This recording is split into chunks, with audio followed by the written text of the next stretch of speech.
Hello everyone, I hope you're all doing well. Today we're going to be testing out some new art supplies that I haven't had a chance to play around with yet.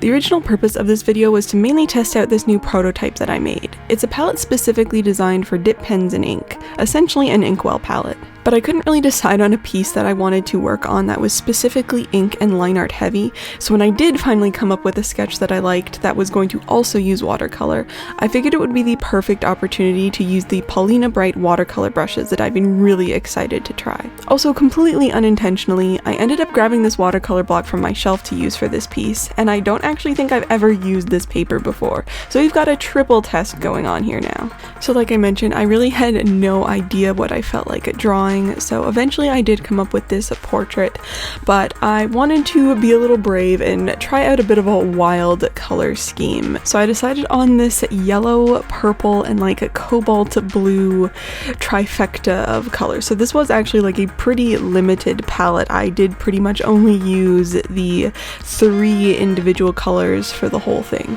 I also decided to start with the watercolor portion of this piece. Normally I would have thought that I would have done a bit of line work beforehand, but I really wanted to try and keep this portrait loose, and just starting off with the lines would have very much made constraints over what was going to have detail and just outlines and stuff. So I did decide to start with the watercolor and then I guess use the acrylic ink as more detailing up and just finishing touches. But now that we've got the backstory of where this piece was going concept-wise, let's actually start talking about these brushes. Now, the whole reason I was drawn to these brushes and wanted to get them in the first place was because they are a very unique shape.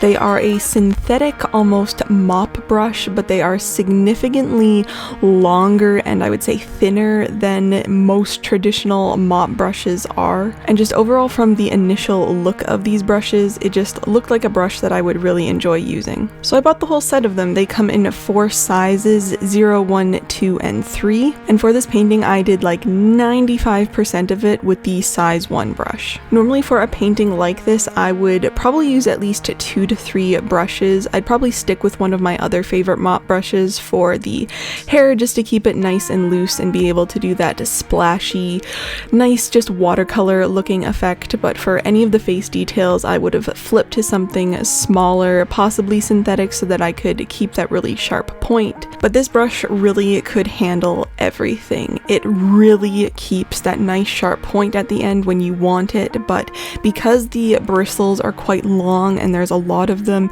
you can really get that mop-like effect for the rest of the painting when you want that look. So after using them for this piece, I can definitely say that I really love these brushes, and I can't wait to use them for more pieces in the future. Now to the next part of this test, the inkwell palette.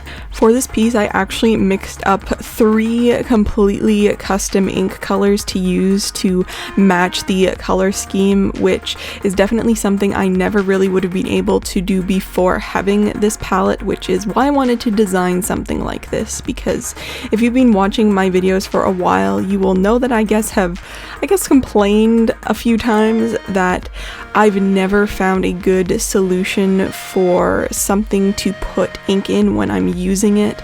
Most of the time I will use it straight from the bottle, but then there comes a point where that ink is starting to get pretty low in that bottle and you have to like seemingly dip your pen into like the deepest hole possible to get any amount of ink out, and it becomes pretty unpractical. Other than I have spilt, I don't even want to admit how many ink bottles all over my studio at various points. I have at least spilt almost 2 entire bottles of white acrylic ink all over the place from various incidents of accidentally knocking it over or just taking my pen out of it badly. So clearly me with an open ink bottle on my desk is not the greatest idea either. So that was the first main thing that I wanted to fix with designing this palette, but when I had mentioned it in the past of it I guess, sort of being a problem.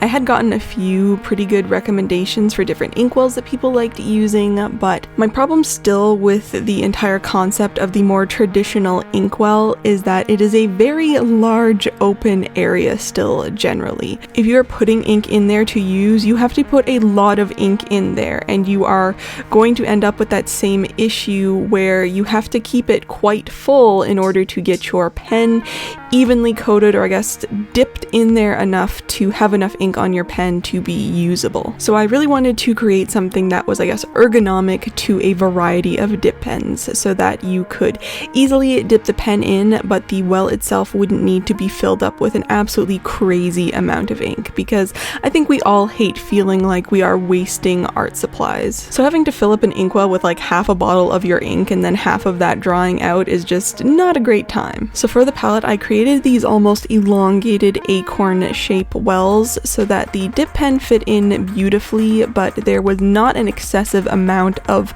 wasted space for the ink to just sit. You really probably could use almost every drop of ink in the well that you put in there. So I made the palette 8 wells with a groove in the center that you could lay your dip pen across when you aren't using it. And yeah, this prototype was very successful. It worked perfectly. I felt that the well size was perfect. It didn't feel too deep. I never ended up accidentally hitting my pen across it ever and then proceed to, knock the whole thing over. Not that that's not going to happen at some point, but at least if it does, the amount of ink in each of those wells is not a crazy amount. I also ended up dipping my paintbrush in it at some point to get more of that very pigmented yellow ink that I made up, and the paintbrush fit perfectly in the well as well. Obviously, if you had a different size, like a flat brush or a larger brush, it probably wouldn't fit in the well because it is a quite thin well, but if you are someone that likes using a brush with ink, it can work great for that too. The one thing that I was slightly worried about for this palette was the cleaning aspect of it. Obviously, it is a solid piece of plastic.